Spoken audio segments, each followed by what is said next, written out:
pour simplement avoir rédigé un article factuel, a priori, sur le rappel en France de 3000 tonnes de dattes algériennes considérées comme impropres à la consommation. Rappelez-nous d'abord les faits pour commencer.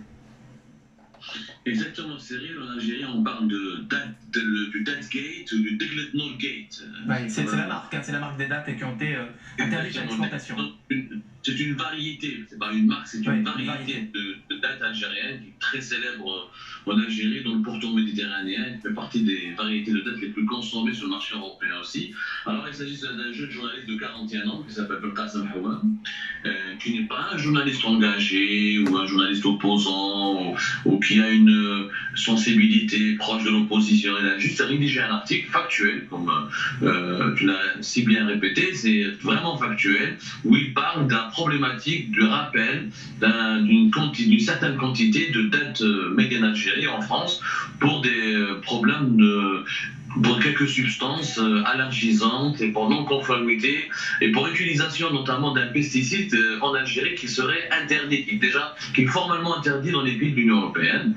24 heures après, il est rappelé par la police judiciaire, il est convoqué par la police judiciaire, présenté le jour même devant un juge relevant du tribunal de Hussein-Dey à Alger, l'un des tribunaux les plus importants de la capitale Alger, et rapidement, de façon expéditive et arbitraire, le jeune journaliste de 41 ans se retrouve en prison parce que le ministre du Commerce n'a pas du tout apprécié cet article qui, selon la loi algérienne, porterait atteinte à l'image du pays. Pire encore, ce que vous devez savoir, c'est que Belkacem Houam est poursuivi au nom d'une loi sur la spéculation qui a été votée en 2021. Et cette loi prévoit des peines jusqu'à 30 ans de prison.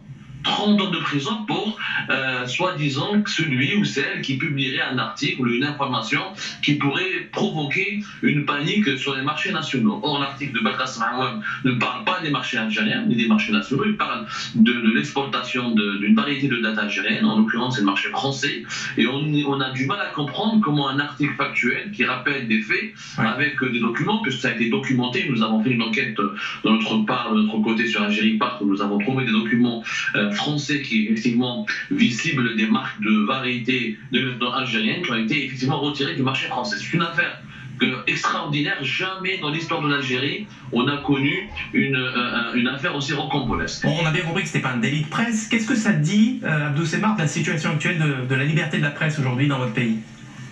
Chaotique, la situation est chaotique. Je rappelle juste tout à l'heure, vous parlez de printemps démocratique. L'Algérie a fait son printemps démocratique en 1988, octobre 1988, bien avant Twitter, Facebook et les mass médias.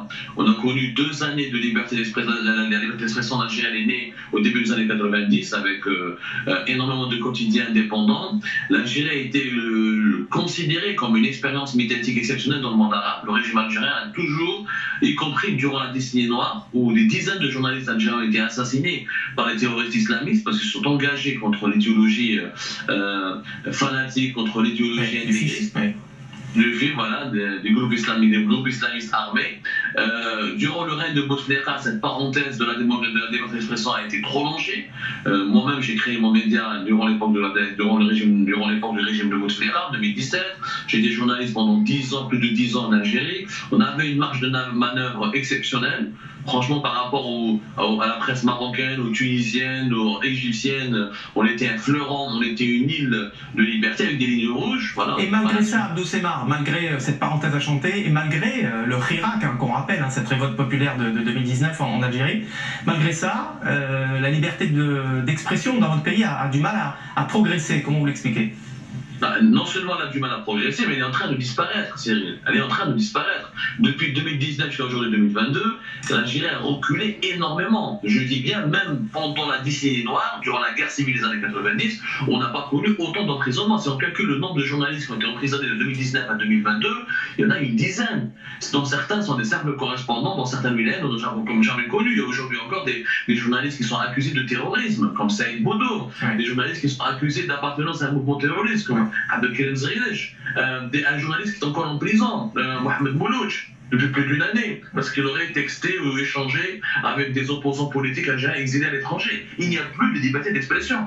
Aujourd'hui, le web algérien est contrôlé, la presse algérienne elle est totalement contrôlée, le quotidien Liberté a disparu, Al-Watan, autre fleuron de la presse francophone, est en train de disparaître. Aujourd'hui, il n'y a que nous, les exilés, avec Algérie Park. Nous sommes pratiquement le seul média libre en Algérie. Je le dis en toute modestie, mais c'est les faits. Et on vous donne ici, Abdou Semar, toute la liberté de vous exprimer sur ces questions-là. Merci Abdou Semar. Pour le moment, on est avec...